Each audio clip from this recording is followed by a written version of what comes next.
Hi, my name is Beltran, and today we talk about how to maximize value from unused IP assets, strategies, and best practices.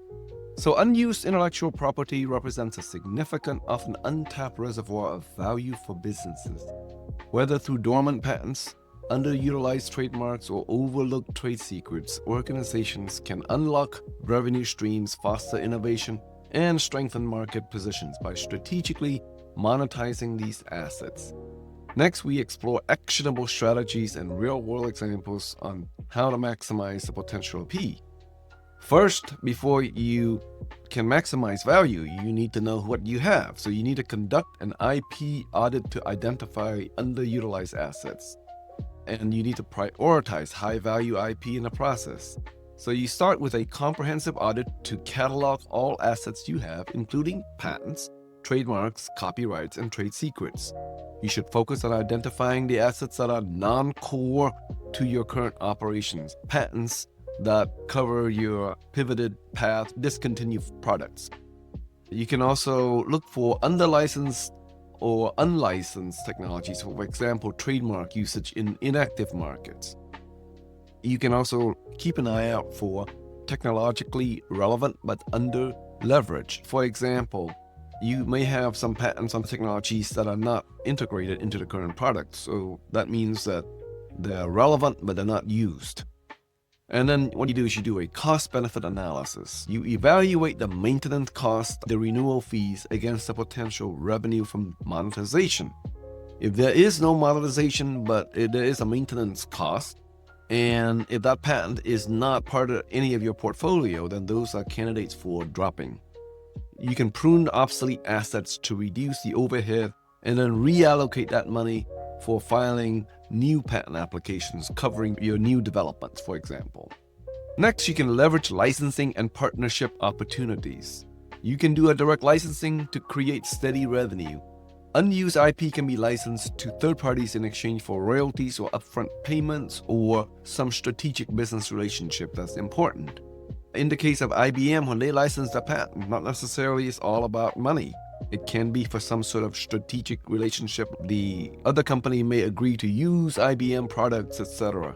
So it's not necessarily requiring a money payment, but it could be other items that would be similar to the way Trump uses a tariff these days. They don't have to be necessarily a tariff, but there's a business relationship that is advantageous to the IP owner. You can use it in cross-industry licensing. For example, a manufacturing patent could be licensed to a healthcare company for medical device production, for example. You can use non-exclusive agreements where multiple licensees can use the IP and you maximize the reach and the revenue of the patent you have. You can also collaborate with other startups, research institutions, or enterprises to commercialize the IP. Models could include spin-off, where you create a new venture, such as, let's say, P&G's member partnership to commercialize packaging and recycling technology, or joint ventures, where you share the IP with the partners to co-develop products and you can split the costs and the profits. In addition to leveraging the licensing and partnership, you can also sell underutilized IP for immediate monetization and liquidity. So, as an example, you can look at Nokia's $7.2 billion sale to Microsoft to fund Nokia's pivot to network infrastructure. IBM's annual patent sales generate billions because they divest non-strategic assets. You can engage IP brokers or platforms to connect with buyers and streamline the sales process. Number 4 is you can deploy AI and data analytics to unlock hidden value. Tools like Power Patent can use machine learning to identify licensing opportunities by analyzing market trends and competitor needs, predict the commercial success of dormant patents, such as flagging a semiconductor patent for IoT applications, for example.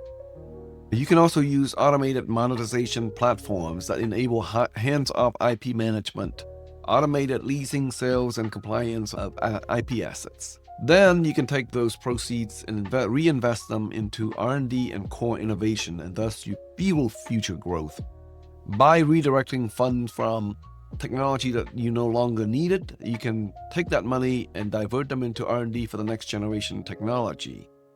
And you can also use the proceeds to strengthen the core IP, filing patents in the emerging fields such as AI, robotics, to future-proof the business. And when you have a deal structure, you can be flexible. You can use a hybrid payment model where you combine upfront payment with back-end revenue sharing to align the incentives. For example, you can use upfront fee plus royalty, and that approach is common in biotech where licensors receive milestone payment for regulatory approvals and then royalties once the product is in the marketplace. Or you can take equity stakes. You can take ownership in startups that commercialize IP, as commonly done, and the most famous is Stanford's ownership in Google. You can also limit your licenses to specific field of use applications, such as licensing a battery patent only for automotive use or only home use, and then you preserve your rights for other applications. So there are several real-world success stories in this. P&G is the famous one, and then of course Nokia and IBM provides various successful stories in monetizing the patent portfolio. So maximizing unused IP requires a blend of strategic auditing, creative monetization models, and technology-driven insights. By licensing, selling, or partnering, businesses can transform dormant assets into revenue engines while fostering innovation and market agility. And as the IP landscape evolves, you can leverage AI to identify potential deals to help you maximize your assets. If you need any assistance, please feel free to reach out to us, and we can certainly bring our experience to help you monetize your unused assets. Thank you.